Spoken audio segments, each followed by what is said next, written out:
in the Library of Graphic Literature, coming to you from a secret hidden location deep in the bowels, quiet you, deep in the bowels of downtown St. John's comes that favorite show of yours with that favorite host of yours, me, Wallace Ryan, here to talk to you about the best in collected editions of comic books and comic strips.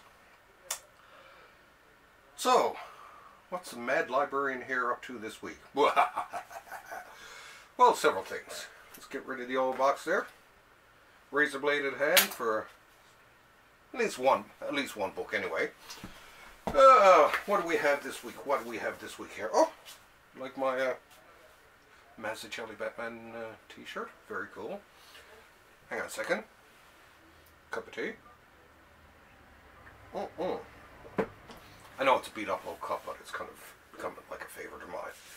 So what's first on the go here today, Wallace? Oh, there's a book here by David Sheridan. Here we have a book about the famous underground cartoonist David Sheridan. This guy, of course, is best known for the fabulous furry freak brothers. Blah, blah, that's a mouthful. The Leather Nun and some other stuff. This actually is it's kind of a great little book. It has a lot of work by him too, which is kind of neat. Then there's some remembrances and a lot of great pictures here of the great cartoonist and just memories of different people over the years. Very nicely laid out book too, by the way. So yeah, a lot of great photos, bit of chit chat there, and then right into the comics here. I always did kind of like underground comics. I know there are some people who never quite liked them, but to me they were, I mean, especially in the 60s, this is where it was really happening in terms of the future of comics. And comics really as an adult art form, which of course it is. And the boys in the underground movement proved it. So check this book out. Nicely done. See, there's the edge. Who is it by? Fantagraphics Underground. Oh, let's have a look at and see inside front cover. So yeah, all in all, a nice little book. Recommend it.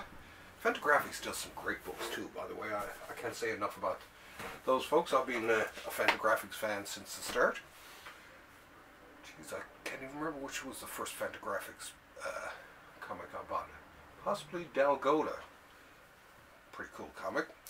Now, this is Die Laughing from Andre Franquin.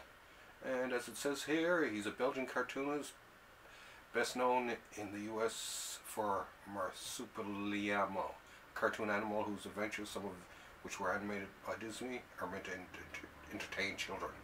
Dying laughing is not that.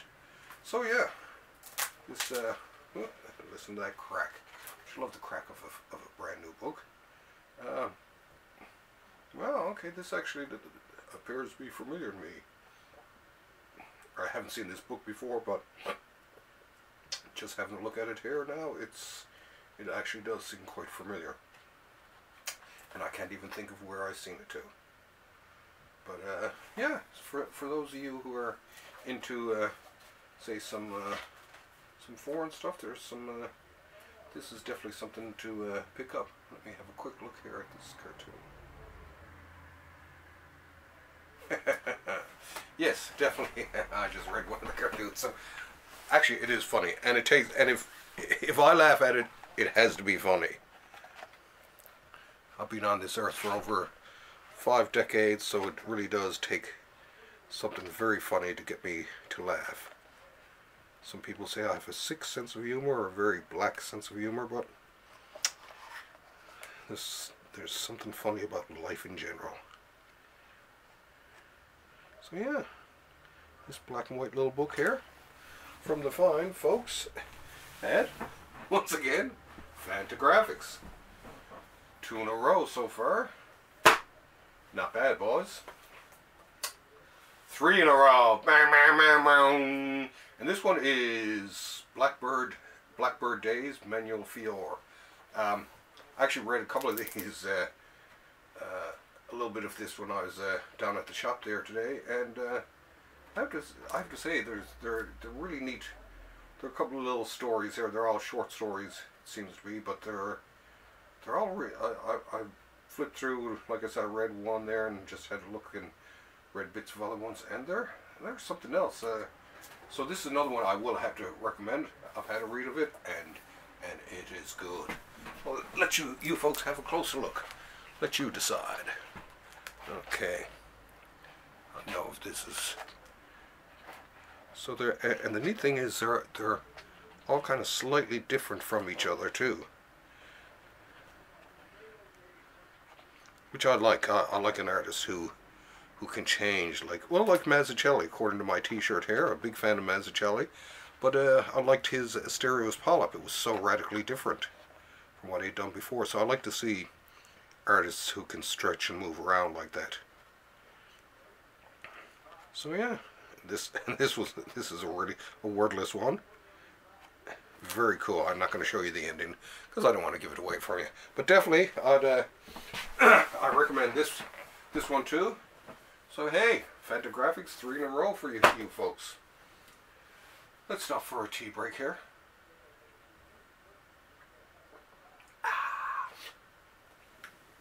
Okay. On to here comes something from my childhood, actually. This is part of the Michael Moorcock Library, one of the greatest fantasy writers, I think, of the 20th century. Very underrated. The Swords of Heaven, the Flowers of Hell.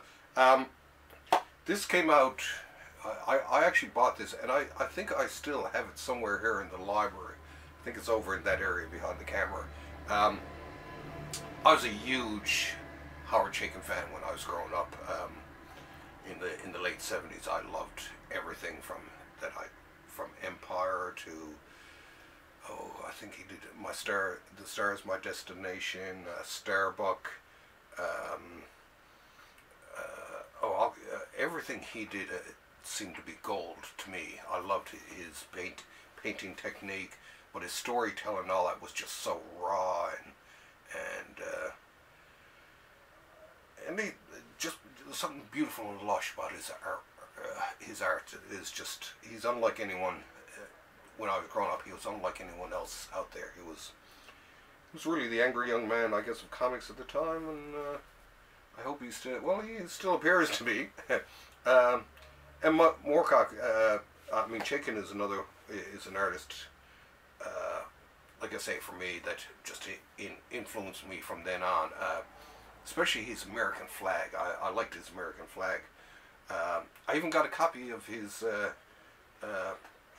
Black Kiss when it came out from Dynamite. A good friend of mine, Dennis, hey Dennis, he somehow got me a copy. I don't know how, because it's almost impossible to get it over the border. It's seized every time they turn around. So, but back to this one now. This one came out in a small, I think it was from Heavy Metal, a small soft cover, and of course, as soon as I seen it, I snapped it up like anything that had Chaykin's name on it at the time. And this was absolutely fabulous. I really loved this one. So when Titan started to do the Michael Moorcock Library, I had no idea they were going to reproduce this, and so when I found out, it was just like, oh my God, this is so cool. But yeah, it's one of my favorite of his late 70s, early 80s work, I gotta say. The artwork, like I say, especially for any of you fans of Chaykin, I mean, look at that opening page there. That is absolutely stunning. Look at that. I mean, come on. Can't get any better than that. But I mean, every page. I mean, he had great layouts. I love the way he his people. He drew his people, their clothing. His imagination just seemed to soar above a lot of other people when it came to science fiction and fantasy. Well, close your eyes for you Puritans out there. Absolutely incredible. And of course some nudity. Growing up in Canada, of course, I see no problem with nudity. So, I love this type of stuff. But absolutely incredible artwork. I hope I'm not going too fast for some of you folks flinging through this, but I don't want to show you the whole thing. But it's, there it is. And I always loved this ending here. It was very Hollywoodish. So, this one I highly recommend, this book. Howard CHAYKIN, you did it again. You stole my heart. It's definitely a book that deserves a kiss. I want to give kisses to the, you know, the books that I hold dear to me. Kamandi challenge, well, Kamandi I hold dear to me. The challenge, well, it sounded like a cool thing, and I did have the issues, and I was just waiting for this to come out in hardcover, which everything, of course, does these days. So, let's tear the wrapping off this baby. Get away, get off me. The Kamandi challenge. Oh, listen to that crack. Oh, so let's have a look at it. Nice dust jacket. Very cool. Well, it's Kirby. It has to be cool. It has to be filled with... Oh, there's the spine itself. And there.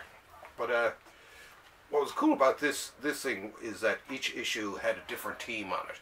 So I mean, a lot of different artists, writers. Well, the artists, for instance, everyone from Neil Adams to Amanda Connor, Shane Davis, Kevin Eastman, Garcia Lopez, Keith Giffen, Klaus Jensen, Dan Jurgens, Ivan Reis, Stephen Rood, Walter Simonson, Ryan Sukuda, a lot of people. Anyway, some beautiful, beautiful stories. I mean, I'd read a bit of it, but then I decided, well, I'm going to wait until the whole thing comes out, and then I'll come out and pick up the whole thing at once. And so of course today was the day, and I'm looking forward to reading this one. So let's have a quick look at some of this stuff here. Now this is the Keith Giffen story. I love Keith Giffen's work, actually. I don't care what people say about him. Some people may not like his Kirby-esque thing, but I know I do. Well, yeah. Oh, there's the Neil Adams one. But yeah, like I say, a wide range of Amanda Connors, wide range of talents and looks. That's what's so cool about this. Ivan Reis. Like I say, it just really does cover the gambit of artistic styles. Steve Rood. Oh, now there's a man who can channel Kirby. Him and Giffen, I think, in there's very few who can really channel Kirby, and those are some of the few people who can do it. Like I say, definitely worth its while. Check it out. The Kamandi challenge. I challenge you to check it out. Okay, let's wrap this one. Put this one back. Well, yeah, I love, of course, the original Kamandi. Kamandi is one of those books I think takes a special approach to that, you know. I mean, there are a lot of people could do, but they just. I guess Sterling is probably one of the few people out there I think who could probably follow up Kirby on that. Hear me, Jim? Now let's move along here to BPRD, Hell on Earth 2, Volume 2. Mike MIGNOLA, of course, with Arcudi, Ali, Crook, Heron, Latour, Fuamari, and Dave Stewart, of course, on the colors. What else can one say about BPRD that hasn't been said already? Probably a lot. Oh, just a standard cover inside cover there like that. I've been a huge fan of MIGNOLA since, God, since the early days. Since he first came on the scene. Jeez, what's the first thing I've seen him do? God, was it the Phantom Stranger way back when? Anyway, MIGNOLA, always been a big fan. He's the true master of light and shade. Himself and Bernie Wrightson, even though they're vastly different stylistically, in a lot of ways had great command of light and shade. They were great shadow men, as I like to put it. Now of course I got the big Hellboys, and I got the Plague of Frogs one and all that. Of course, and I'm collecting the Ape Sapien one, and of course I got to collect this. I love BPRD.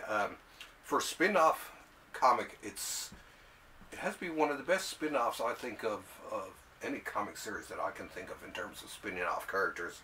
I mean, it takes on a whole new life itself.